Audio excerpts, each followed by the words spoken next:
On this episode of vCluster Tips, we're going to be talking about multi-tenancy. We're going to take a look at isolation mode. We're going to run a couple of different virtual clusters with apps in them. We're going to show how they're unable to talk to each other. Then we're going to disable isolated mode, and we're going to show how they can talk to each other. Let's go ahead and jump into the demo and see how it works.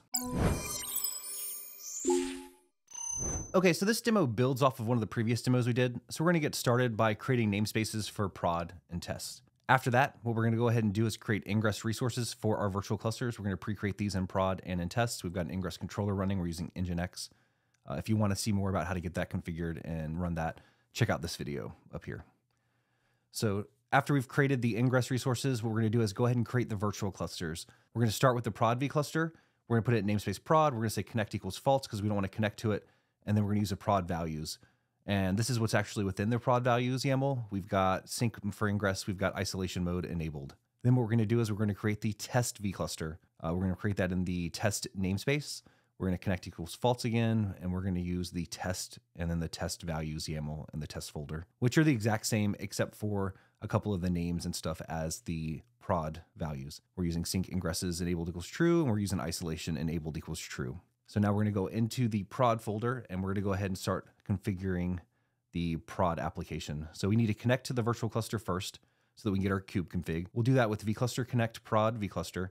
We're going to say we don't want to update our current kube config. We're going to just download it into a file and we're telling it which server to use. Now the server is the actual ingress resource that we created previously for the prod vCluster.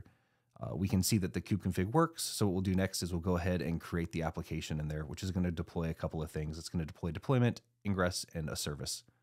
All we're trying to do is get this application running to show that we can hit it and that it's running and that something's there. In your use case, you'll probably have this be the production application, and then in the test, maybe you're using a different version, and then you might build onto that to use something like A/B testing or something. We're not going to go that far in this. We're just going to check out how to get started with this. So now we're going over to the test folder, and what we're going to do is connect to the test vCluster. We're going to download the kube config. We're going to show that we can get namespaces. So we'll go through all that. And then what we'll do after that is we will create the test app. And then we'll show that we can curl that to show that this is actually running. We've got a different URL, different application, it's running in a different virtual cluster. Ingress is working, all that stuff. Like I said, if you want to learn more about that, we've got a video on how to set up ingress for the application on EKS. All of this is running locally on my server at home, but this will translate to running in the cloud too. All right, so what do we need to do next? We're going to grab the IP addresses, and then we're going to grab the names of the pods. All right, so we've got two pods here. We've got hello world for prod. So we're going to exec into that, and we're going to try to ping our test IP address. So here what we're going to do first is we're going to try to ping it, misspelled it. So we're going to go and make sure that we ping -C3, and we're pinging test from prod. This doesn't work. All right, so we're going to do the same thing from the test to the prod this time. So what we need the test name of the application that's running, and then we'll go ahead and we'll ping the 190 address to see if we're able to hit that. And again, I mean, spoiler alert, it's not going to work, right? Because both of these are isolated right now. But let's say you've deployed something in isolation mode and you want to change it to make sure that it's open instead.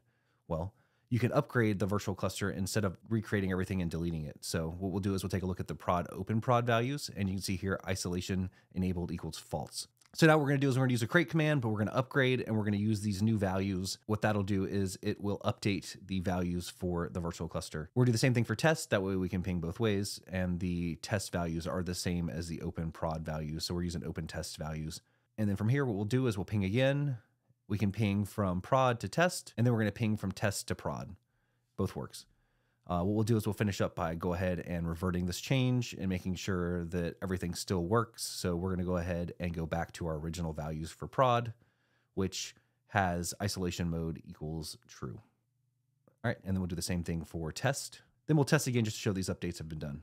All right, so now we're not able to ping again, and from test to prod, not able to ping again. Thank you for checking out this video. If you want to see more stuff like this, let us know. Put some information in the comments, like and subscribe. But again, thank you so much for checking this out. See you next time.